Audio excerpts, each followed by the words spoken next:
Gone! In the name of the Father, and of the Son, and of the Holy Spirit. El público acudía en masa a ver aquella historia sobre una posesión demoníaca. Who lives and reigns with the Father and the Holy Spirit. La película tocó una fibra tan primaria que muchos acabaron luchando contra sus propios demonios. God, defender of the human race. Look down in pity. You killed your mother. Your servant. You left her alone to die. Shut up! I'll never forgive you.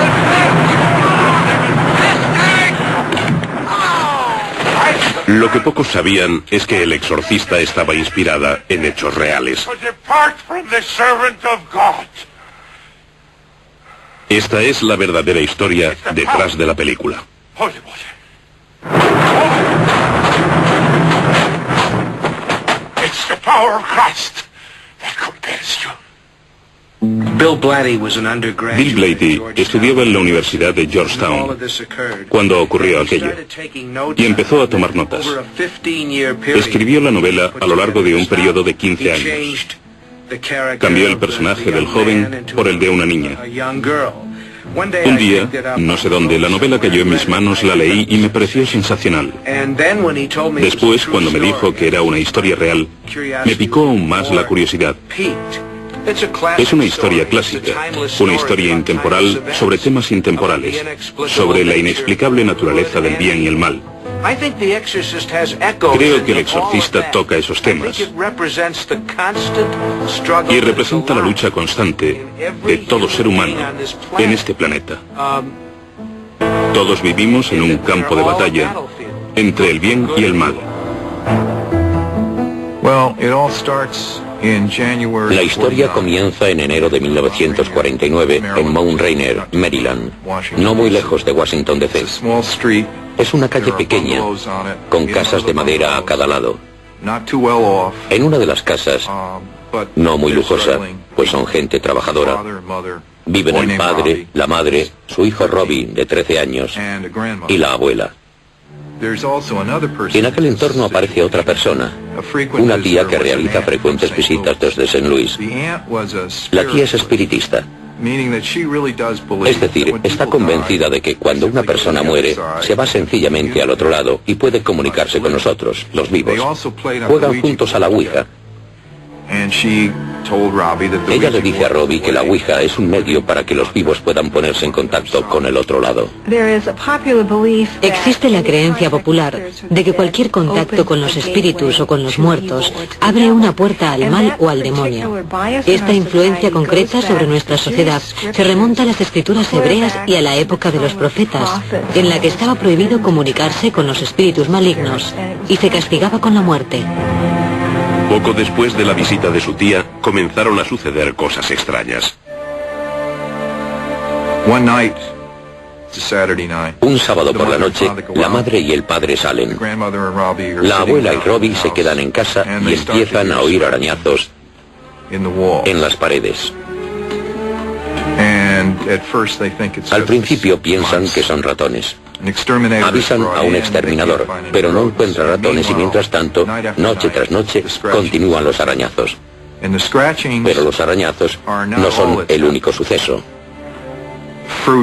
La fruta sale volando de la mesa se vuelca, las sillas se vuelcan, un jarrón vuela por el aire. En la habitación de la abuela hay una imagen de Cristo.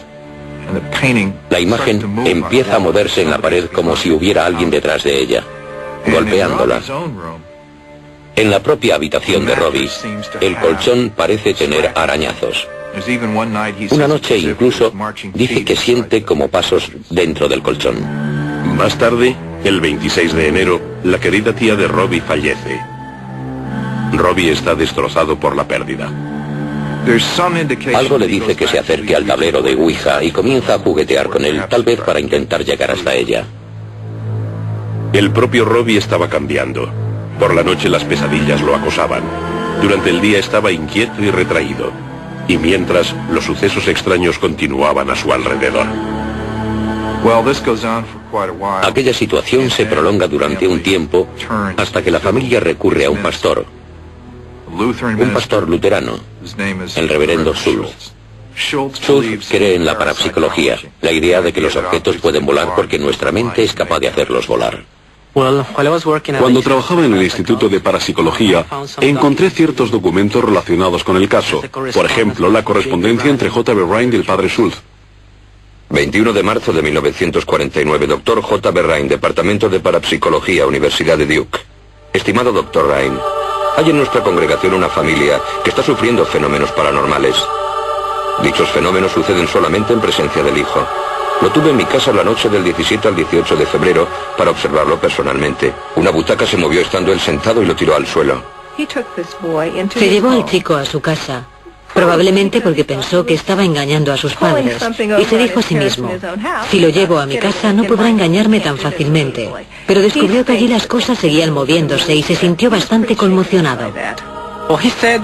Dijo que llevó al chico hasta la cama y que cada vez que trataba de acostarlo, la cama empezaba a temblar. Después comentó que colocó el colchón en el suelo, pero el colchón se deslizó con el chico debajo de la cama. No puedo explicar científicamente que la cama se moviera, ni creo que la ciencia pueda explicarlo. Tenemos unos fenómenos paranormales que rodean a un adolescente, una persona que atraviesa un profundo estrés, un conflicto psicológico. Entonces, de alguna manera su energía se proyecta desde su cuerpo a través de un mecanismo desconocido. Es muy posible que exista una explicación científica que aún no comprendemos, del mismo modo que la gente del siglo XVII no habría comprendido la electricidad. He dejado al muchacho al cuidado de la Clínica de Salud Mental del Condado, en donde es atendido por la doctora Mabel Ross, de la Universidad de Maryland.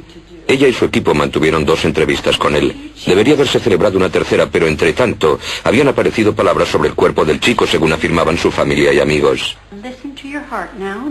Se desconoce por qué Robbie jamás acudió a la tercera evaluación psiquiátrica. Es posible que sus padres se asustaran por una serie de artículos que se publicaron aquel mes en los periódicos, en los que se denunciaban las deplorables condiciones de los psiquiátricos estatales. Y hombres, mujeres y niños atestaban los pabellones, inmovilizados con camisas de fuerza, atados a sillas, abandonados. Los tratamientos médicos eran salvajes. Muy pocos pacientes salían alguna vez de allí. No creo que la psiquiatría tuviera mucho que ofrecer en aquel entonces. En 1949, los prejuicios en contra de las enfermedades mentales eran enormes. La gente jamás hablaba de que hubiera este tipo de enfermedades en su familia. Si a un miembro de una familia se le ingresaba en un psiquiátrico estatal, se vivía como una vergüenza, se ocultaba, se encubría. No me sorprende que pidieran ayuda a un clérigo. El reverendo Schultz lo ha visto con sus propios ojos y no lo comprende, pero nota la presencia del mal. Se dirige a los padres y les dice, los católicos entienden de estos asuntos, será mejor que hablen con un sacerdote. Lo que me intriga de él es que permaneció escéptico, aunque pensó que podían ser fenómenos paranormales. Sin embargo, lo refirió a un sacerdote católico, sabiendo que los católicos practican exorcismos. Me da la sensación de que le estaba sugiriendo sutilmente a la familia que quizá era una posesión demoníaca. Los padres de Robbie siguieron el consejo del reverendo Schultz. Acudieron a la cercana iglesia católica de San Jaime en Mount Rainier, Maryland, en donde consultaron con el padre E. Albert Hughes. Muchos años después, el padre Hughes confiaría a otro sacerdote de su parroquia, el padre Frank Bober, su escalofriante encuentro con el muchacho. En aquella época el padre Hughes era joven. Había sido ordenado hacía unos años. Hello, Father Hughes. Thank you so much for seeing us, Father. Of course. Father Hughes. And you must be Robbie. How are you today? Answer the father, Robbie. Well, he said they were... Me comentó que ocurrían fenómenos muy extraños. Uno de ellos es que el chico podía mirar el teléfono y moverlo por la habitación. Al muchacho no le gustó nada estar allí y que le entrevistara un sacerdote. Empezó a hacer muchísimo frío en la habitación. Se quedó helada. Y me comentó que aquellas cosas daban bastante miedo. El padre Hughes sospechó que el muchacho estaba bajo la influencia de fuerzas malignas. Recurrió en busca de ayuda al ritual romano, un libro de oraciones de varios siglos de antigüedad. El joven sacerdote abrió el capítulo sobre exorcismos para estudiar los síntomas de posesión. Llegó a la conclusión inequívoca de que era una posesión satánica.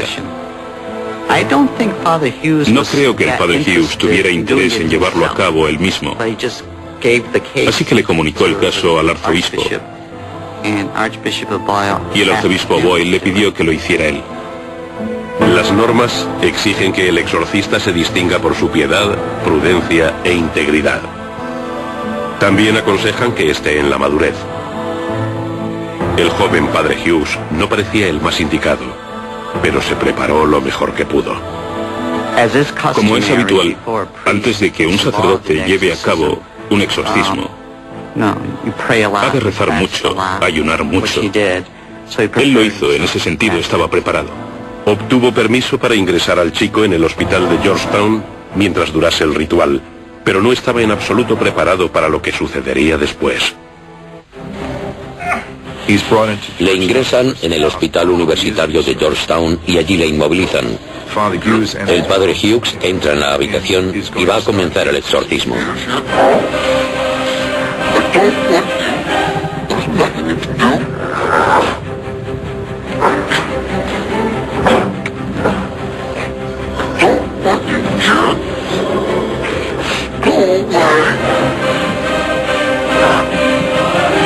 I cast thee out, every unclean spirit, every phantom, every encroachment of Satan in the name of Jesus Christ of Nazareth, who, after John baptized him with lectures and vanquished thee in thy citadel, feast thy attack on man, whom he has made for his honor and glory out of the slime of the earth. Tremble before wretched man, not in the condition of human frailty, but in the likeness of Almighty God. Yield then to God, who, by the signing of the holy canticles of the part of David, his faithful servant, banished thee from the heart of King Saul. Yield to God. Thou, the inventor of every obscenity. For thee, O I cast thee out. Because thou art the prince of accursed birth, thou the all-corrected life.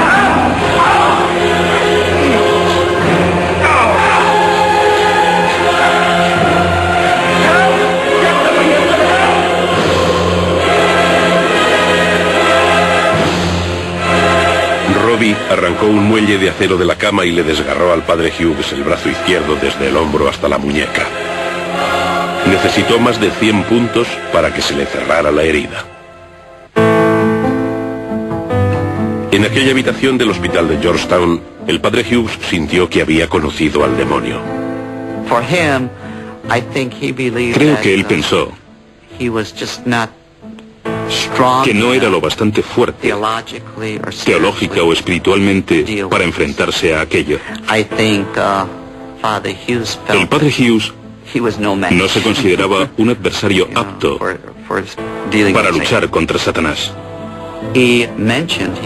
Me dijo, a menudo pensamos que algunas cosas como Satanás, las posesiones y los exorcismos no son reales, que son cosas que quedan relegadas a las supersticiones. Y me comentó, durante mucho tiempo pensé que aquello también pertenecía a ese campo, hasta que tuve que enfrentarme al demonio en el caso de aquel chico. Para poder creer realmente en la posesión, sin considerarla una superstición, es decir, algunas personas creen en la posesión sin tener nada a lo que agarrarse. Para poder tener una opinión coherente con respecto a la posesión, es evidente que hay que creer en el demonio o los demonios. Y para poder creer en el demonio o los demonios, hay que poseer una visión más amplia que incluye a Dios y la creación del mundo como algo bueno. Satanás, en la historia de la tradición judeocristiana, es un espíritu puro, un espíritu angelical creado por Dios, que fracasó definitivamente ante el bien. La imagen original del demonio es la de un gran ángel caído condenado al infierno eterno. Es llamado Satanás, el acusador, la suprema personificación del mal, el torturador de almas humanas. ¿Fue el demonio quien indujo a Robbie a atacar con tanta violencia al padre Hughes? ¿O había plantado el propio ritual de exorcismo la semilla de la sugestión en la mente de un joven impresionable? Es bastante probable que si le decimos a un niño que está poseído por el demonio, el niño actúe de una forma muy peculiar. El hecho de ser enviado al padre Hughes y de que éste le practicara un insólito ritual debió ser una experiencia muy impactante para él. Creo que en el fondo, el chico se sentía realmente furioso por lo que estaba haciendo el padre Hughes. Y eso me sugiere que este movilizó la rabia y la ira que Robbie tenía enterradas. Una de las preguntas que siguen sin respuesta en relación al caso de este chico es qué era lo que había pasado en su vida. La gente dice que era muy normal, y él también, pero de repente empezaron a suceder cosas que desde el punto de vista psiquiátrico se consideran perturbaciones muy inusuales y graves en un entorno totalmente normal. Me pregunto si no le habría hecho a alguien algo que él no había contado. Entonces deciden ir allí. Y poco tiempo más tarde, la madre se despierta una mañana. Él está en el cuarto de baño y se oye un grito. Entra en el cuarto de baño y ve escrita la palabra Louis, L-O-U-I-S. Ve esta palabra escrita con sangre como si se la hubieran arañado en el pecho. Ella dice St. Louis porque de allí es de donde procede la familia. ¿Es eso lo que quieres?, le pregunta. Y la palabra sí aparece arañada con sangre en su cuerpo. Entonces deciden ir a St. Louis. Y poco después toman un tren desde Washington hasta St. Louis. Robbie y sus padres se trasladan a casa de un familiar en un tranquilo barrio a las afueras de St. Louis, pero los sucesos sobrenaturales siguen rodeando al chico. En aquella casa vive una prima suya que estudia en la Universidad de St. Louis. Ella les dice a los padres: quisiera hablar con un sacerdote sobre Robbie por todas las cosas extrañas que están pasando en casa. La madre y el padre están conformes y ella acude a hablar con uno de los profesores, el padre Bishop. El padre Bishop era profesor de la Universidad de St. Louis, una institución de los jesuitas. Bishop pidió ayuda a un amigo, un sacerdote de más edad, el padre William Bowdern, párroco de la iglesia de San Francisco Javier. El padre Bowdern y el padre Bishop visitaron a Robbie y su familia. Le pidieron que se acercara a verlo y así lo hizo. El muchacho estaba angustiado, evidentemente. Su conducta era rara, violenta, cruel, cruda. Sentía auténtica aversión por los objetos religiosos, cruces, crucifijos y demás. El padre Bowdern opina que hay que hacer algo y le pide al padre Bishop que tome nota de todo lo que se refiere al caso. Y así fue como se creó el diario. Aquel diario escrito es el documento más completo sobre un exorcismo de la era moderna. En el diario están registrados como fríos hechos los infernales acontecimientos que tuvieron lugar durante las 6 semanas siguientes. Hay que destacar que no hace mención alguna al primer y fallido exorcismo. Los sacerdotes no tuvieron conocimiento previo del daño que Robbie había infligido a un compañero de ellos. El diario de Bowdern, que tuve ocasión de leer, detalla minuciosamente todo lo ocurrido. Aquel joven estaba enfermo de algo para lo que la medicina interna no tiene. No tenía cura entonces, ni creo que ahora tenga forma de curar. El diario comienza con las primeras visitas de Bowdern y Bishop a casa de la familia en St. Louis, mientras trataban de dilucidar qué le pasaba al muchacho. Miércoles 9 de marzo. Un dolor agudo pareció atacar a Robbie en el estómago y gritó. La madre apartó rápidamente las mantas de la cama y le levantó la camisa del pijama al chico lo suficiente para mostrar líneas de color rojo vivo como arañazos en forma de zigzag en su abdomen. Viernes 11 de marzo. El chico estaba dormitando cuando el frasco de agua bendita de San Ignacio fue lanzado desde una mesa a 60 centímetros de la cama de Robbie hasta una esquina cercana. 5 minutos después de que los padres Bowdern y Bishop salieran de casa de Robbie, se oyó un fuerte ruido de arañazos en la habitación. Una librería había sido arrastrada desde su sitio al lado de la cama y había sido dada la vuelta totalmente. El escabel del tocador se trasladó hasta la cama a unos 60 centímetros. El crucifijo con reliquias que estaba debajo de la almohada apareció a los pies de la cama. La reliquia de Santa Margarita María se perdió en la habitación. El padre Bowdern y el padre Bishop deciden que allí hay algo maligno, que el chico está poseído y que es necesario practicar un exorcismo. Técnicamente, una posesión demoníaca significa que un espíritu maligno se ha introducido en el cuerpo de una persona y que se ha apoderado y apartado su voluntad y su mente. De manera que es el demonio quien gobierna el interior de la persona, en lugar de su voluntad y su mente. El enfoque básico de un exorcista es espiritual. Consiste en la diferenciación entre el bien y el mal, y el reconocimiento de la presencia del mal, y más concretamente, del maligno. Por regla general, cuando existe un supuesto caso de posesión, se estudia detenidamente. Si no parece un engaño, se busca un problema físico. Si es un tipo de enfermedad extraña, si es una dolencia física que produce extraños síntomas. Una vez descartada esa posibilidad, se tiene en cuenta lo psicológico. La enfermedad mental que se confunde más habitualmente con una posesión es la personalidad múltiple. He tratado a varios de estos pacientes y una de las cosas que he visto en mi consulta es una persona cuya expresión facial cambia repentinamente y adopta una mirada muy extraña. Es como si una parte de ellos, casi maligna, estuviera furiosa y te mirase a los ojos. Si no sabes qué es lo que sucede, te puede parecer una posesión demoníaca. El motivo para que fuera derivado a un exorcista fue precisamente porque los psiquiatras no podían ayudarlo. Pues el problema no era psiquiátrico en absoluto, ni tampoco psicológico. Era un problema con el maligno. Martes 15 de marzo. Ha temblado el colchón como siempre. La reliquia de Santa Margarita María fue arrojada de la almohada. El movimiento del colchón se prolongó durante 2 horas. El padre Bowdern comunicó a su superior, el arzobispo Ritter, sus descubrimientos. El arzobispo Ritter está de acuerdo en que debe practicarse un exorcismo y decide que el padre Bowdern sea el exorcista, para sorpresa del propio padre Bowdern. Se sabe que el padre Bowdern dijo: vaya, ¿por qué me asigna ese trabajo? Tengo otras cosas que hacer. De modo que lo empujaron a hacerlo. Según tengo entendido, no se ofreció voluntario. Miércoles 16 de marzo. El reverendo arzobispo Joseph Ritter ha concedido autorización al padre William S. Bowdern para que recite la oración de exorcismo de acuerdo con el ritual romano. El padre Bowdern llama a un joven jesuita que aún no es sacerdote, Walter Halloran, que había llevado algunas veces al padre Bowdern en el coche de la parroquia, y le dice: quiero que me lleves a un sitio.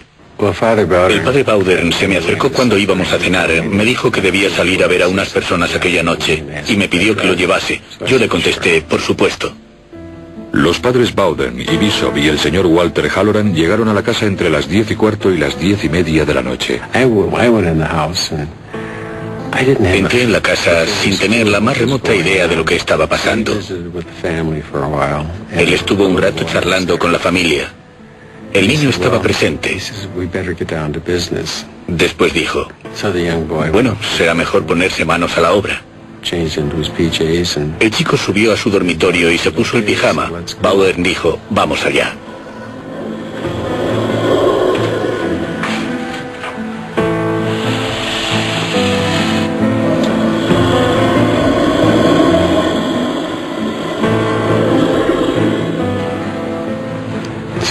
Subimos y el padre Bowdern dijo: empezaremos diciendo unas oraciones. The Lord be with you. And with thy spirit. Let us pray. Creo que lo primero que me llamó la atención fue que el frasco de agua bendita voló a través de la habitación y se estrelló contra un escritorio en una esquina. Yo estaba de rodillas a los pies de la cama y enseguida la cama empezó a subir y a bajar así. Él me dijo que no tuviera miedo.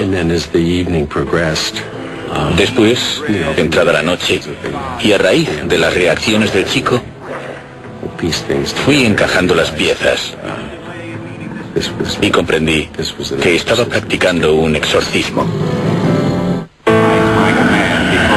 Thou dost recognize in me a poor sinner. It is God himself who commands thee. Durante el primer praequipio hubo una reacción inmediata. 3 grandes rayas paralelas aparecieron sobre el vientre del muchacho. A partir de entonces, cada vez que se pronunciaban los nombres de Nuestro Señor, de su Santa Madre o de San Miguel, aparecían arañazos en las piernas, los muslos, el vientre, la espalda, el pecho o el cuello del chico. Era como si alguien cogiera una barra de labios y me dibujara una X en el pecho. Se veía así de claro o más. Algunas personas sufren ciertas reacciones en la piel. Una de las formas de llamarlas es edema angineurótico. Lo que hacen es tocarse con una uña y provocarse una marca roja muy llamativa. Sucedió muchas veces mientras yo estaba allí. Le podía ver las manos. Él no lo estaba haciendo. Si su piel era increíblemente sensible, pudo frotarse contra cosas, aún teniendo las manos a la vista, para causarse los arañazos. Una de las marcas corporales más claras era un dibujo del demonio en la pierna derecha de Robbie y la palabra infierno grabada en su pecho. En un momento dado le apareció una marca en un hombro. Parecía una caricatura del demonio, con cuernos. Si realmente existiera el demonio, ¿por qué iba el demonio a dibujar un retrato de sí mismo, que corresponde con la imagen que nosotros nos hemos hecho de él? Que le apareciese la imagen del demonio me pareció la prueba definitiva de que estaba sucediendo algo que no tenía nada que ver con lo sobrenatural.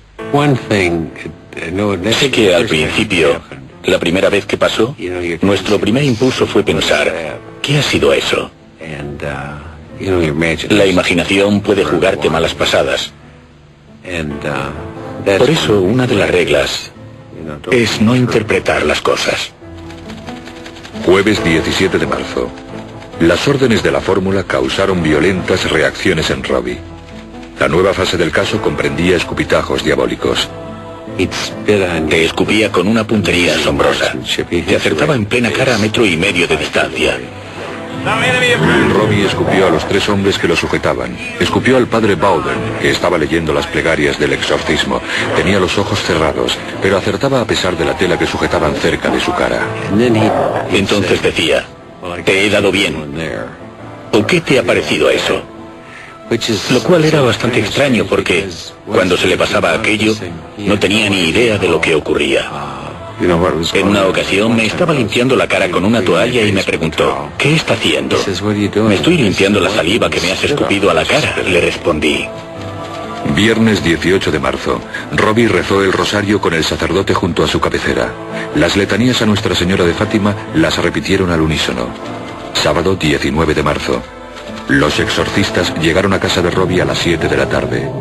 Robbie se retiró a las 8 y el exorcismo se reanudó. Parte de los fenómenos incluían gritos violentos y carcajadas diabólicas. Lunes 21 de marzo. La familia de Robbie no lograba dormir y la madre hubo de acudir a un médico, así que nos pareció mejor trasladar a Robbie a un hospital. Hay un hospital en St. Louis regido por los hermanos de San Alejo. Los hermanos de San Alejo son una comunidad religiosa de hombres católicos que data de la Edad Media, principios de la Edad Media. Fue fundada para cuidar a las víctimas de las epidemias, para atender a las personas de las que los demás huían horrorizados. Ellos estaban dispuestos a aceptar al chico. Le instalan en una habitación, sin picaporte por dentro y con barrotes en la ventana. Pues es una habitación del pabellón psiquiátrico del hospital. Y allí continúa el exorcismo. El lenguaje de Robbie se volvió grosero y obsceno. Dijo haber conocido a uno de los padres en el infierno. Le dijo, me sorprende verte aquí. ¿Qué estás haciendo en el infierno? Y aquello afectó gravemente a la persona. A partir de entonces, no volvió más a ayudarnos. El padre Bowder decide que sería buena idea que el muchacho se convirtiese al catolicismo. Viernes 1 de abril. Después de una recaída en la posesión tras 5 días de respiro, la madre, el padre y Robbie acuerdan que lo más apropiado es que Robbie sea bautizado al catolicismo. Creo que iba a ser su tío quien lo llevara a la iglesia de la universidad. Allí es donde sería bautizado. Robbie sufrió uno de sus ataques. Comenzó a decir, ¿con qué vais a bautizarme? ¿Y creéis que me expulsaréis con la Sagrada Comunión? Robbie agarró el volante del automóvil y su tío se vio obligado a aparcar junto al bordillo para controlarlo. Fue angustioso para los que iban en el coche, porque temían que fuera a estrellarse contra un poste, contra otro coche o algo así. El padre y el tío lo sujetaban en el asiento de atrás y su tía iba al volante. A pesar de estar estrechamente vigilado, Robbie saltó para atacar a su tía mientras conducía. Llegan a la iglesia. La pelea continúa en el coche. Bajan a la acera y sujetan al muchacho con fuerza. Cuando el padre Bowden lo ve, decide que el chico no debe entrar en la iglesia por temor a que la profane. Llevan al muchacho a la rectoría de al lado y lo hacen subir por las escaleras. Robbie sufría ataques intermitentes. Se siguió el procedimiento habitual para bautizar a los niños. Robbie, do you renounce Satan? No. Do you renounce Satan? I do. And all his works? I do. And all his display? I do. Robbie, do you believe in God the Father Almighty, creator of heaven and earth? I do. Do you believe in Jesus Christ, his only Son, our Lord? I do. Robbie, do you wish to be baptized? I do. Complementaron el bautismo con una cantidad generosa de agua bautismal. I baptize thee in the name of the Father, and of the Son, and of the Holy Spirit. Amén. Al día siguiente, Robbie debía realizar la primera comunión. Sábado 2 de abril. Era evidente que su lucha interna era encarnizada. Cuando el padre Bowden comenzó las oraciones de la Sagrada Comunión, Robbie sufrió un ataque. Mantuvo los ojos y la boca cerrados. En las 5 ocasiones en las que se le depositó la sagrada hostia en la boca, Robbie la escupió. Después de casi 2 horas de vanos intentos, el padre O'Flaherty sugirió que rezáramos el rosario. Entonces, Robbie fue capaz de tragarla y realizar la primera comunión bajo una extraordinaria oposición. El chico pasa días y días en el hospital. Está confinado en su habitación y se siente muy inquieto. El padre Halloran, que es joven, piensa que el chico debería salir. Un lugar que el padre Halloran opina que sería adecuado para él es la casa de retiro de los jesuitas, llamada Casa Blanca, a las afueras de St. Louis, en unas montañas sobre el río Mississippi. Le mostré los alrededores. Hay unas figuras gigantescas en cada una de las estaciones del Vía Crucis. Robbie vagó entre las estatuas que representan la vida de Jesús. Empezó a obsesionarse con aquellas poderosas imágenes.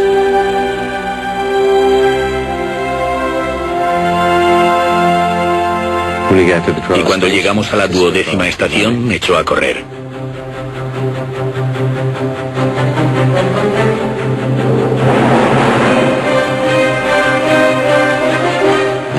Se dirigía directamente al precipicio. Le grité, pero no se detuvo. Salí corriendo tras él. Y finalmente me lancé y le paré los pies. Estábamos a esta distancia del borde del precipicio cuando nos paramos. Enseguida se despertó y me dijo, ¿por qué me está agarrando? No recordaba nada en absoluto. Y yo sentí un escalofrío cuando pensé, ¿y si el chico hubiera saltado?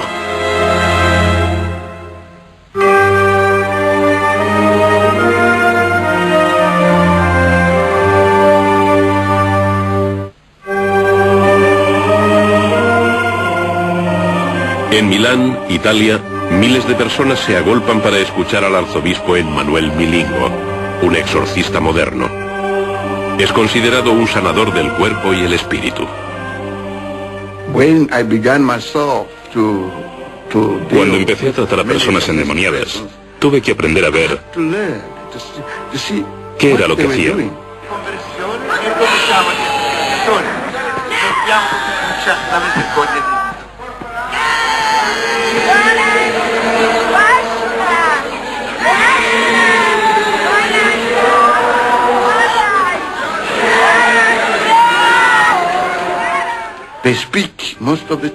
La mayor parte del tiempo hablan en idiomas que nunca en su vida han hablado. Y son muy violentas. Son capaces de saltar o de volar. Verlas es aterrador.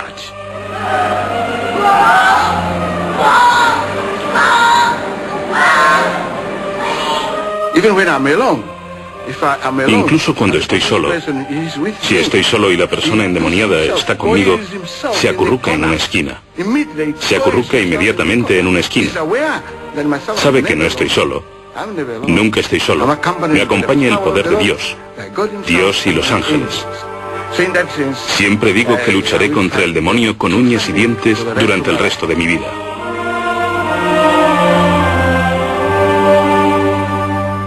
¿Sería la recién hallada fe de Robbie determinante en su propia lucha contra el demonio? Creo que el día que lo vi más afectado fue el Jueves Santo. Le pregunté si sabía algo sobre el Jueves Santo, la última cena y la institución del Sagrado Sacramento. Y me contestó que no. Le pregunté, ¿quieres que te hable de ello? Y me respondió que sí. Así que comencé a hablarle sobre la última cena y que nuestro Señor dijo, este es mi cuerpo y esta es mi sangre. Cuando llevaba un rato hablando me dijo, ¿puede callarse? Y le respondí, claro. Entonces se levantó el pantalón del pijama y tenía enormes moratones en las piernas, en el vientre y en el pecho. Bowder y Bishop observan que los arañazos que aparecen continuamente sobre el chico a veces parecen reproducir números y tratan de interpretarlos. Entonces se les ocurre que queda un número determinado de días para la posesión del demonio. Y cuando comienzan a estudiar los números, afirman que terminará en Semana Santa. Jueves Santo, Viernes Santo, Sábado Santo, 14 a 16 de abril. La Semana Santa para el padre Bowder es la de más trabajo de todo el año. En aquellos tiempos especialmente, debía realizar unas 12 o 14 horas seguidas de trabajo parroquial, porque entonces este era el centro de la ciudad. Entre tanto, mientras de día trabaja como párroco, por las noches acude al hospital de San Alejo y continúa sin descanso las oraciones del exorcismo. A veces se quedaba allí hasta las 12 o la 1 de la mañana y volvía a ponerse en pie a las 5 de la mañana. A esa hora se levantaba, de modo que estaba agotado. Y parecía que no pasaba nada. La idea de que aquello iba a llegar a su fin no se confirma. No está llegando a su fin. Parece que está empeorando.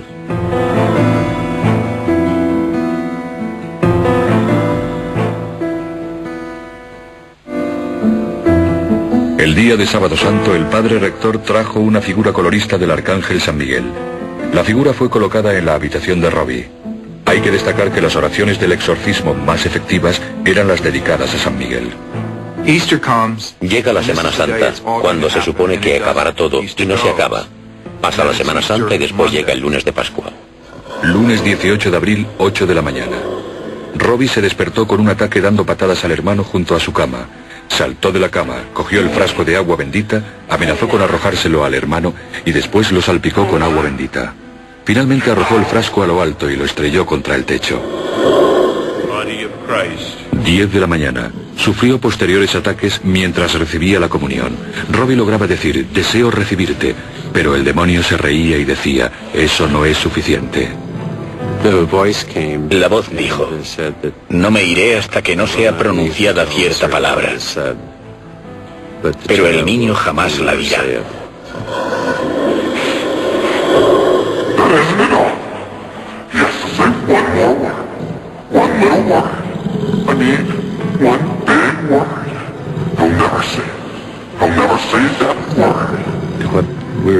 Lo que hacíamos parecía tan inútil a veces. Bowden estuvo fantástico. Dijo, hemos empezado esto y seguiremos adelante hasta que se haya terminado. 10:45 de la tarde. Tuvo lugar el suceso más sorprendente de la noche. Robbie sufría un ataque, pero yacía tranquilo.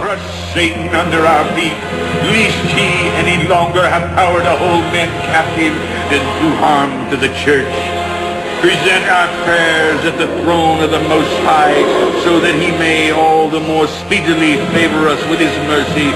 Lay hold of the dragon, the ancient serpent, no other than the demon Satan, and cast him bound into the abyss, so that he may no longer seduce mankind.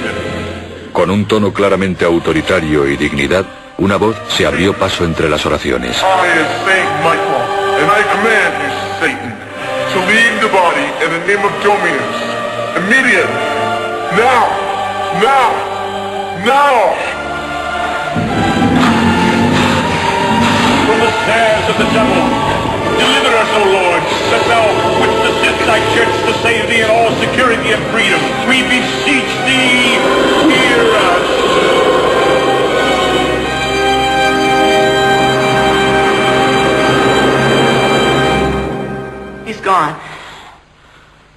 Dominus es la palabra. Dominus, el Señor. En ese momento acaba el exorcismo. En el hospital hay muchos testigos de ello. Se oye un sonido que describen como un balazo. Una detonación muy fuerte. En aquel momento terminó el exorcismo.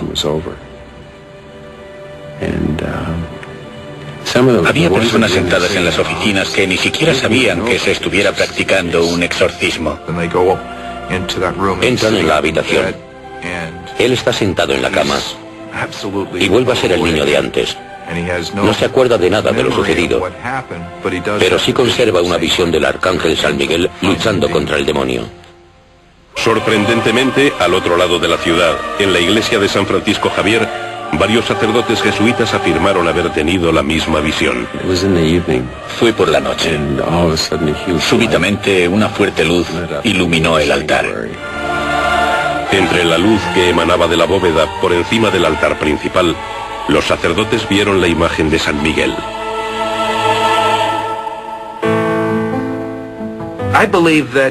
Creo que aquel caso ocurrió tal como se contó.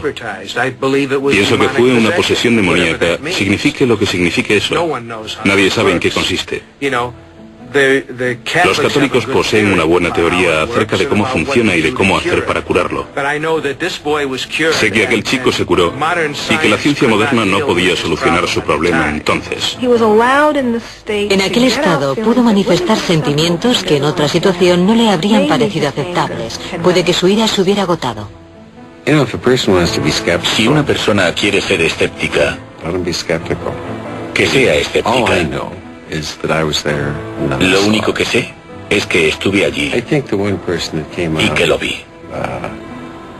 Creo que la persona a quien afectó más aquella experiencia fue Bowden. La forma en la que él me lo explicó, era un tipo duro, no era un teólogo. No hablaba en términos teológicos.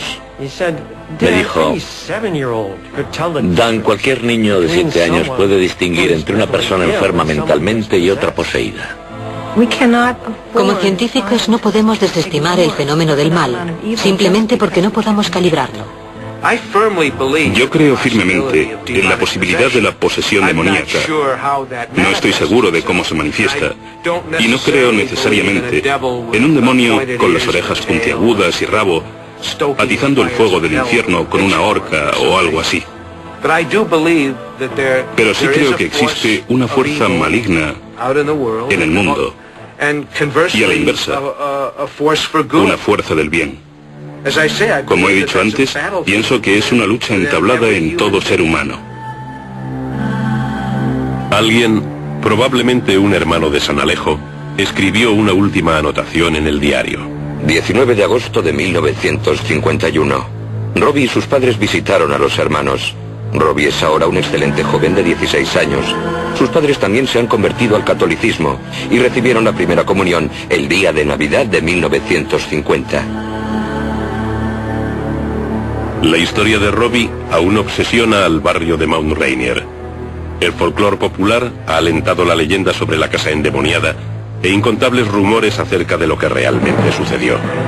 En una apartada esquina se alza una casa como solitario testimonio de los sucesos que acontecieron en ella en el invierno de 1949. A pesar de todos los detalles contenidos en el diario y de los testimonios de las personas implicadas, existen multitud de preguntas que permanecen sin respuesta.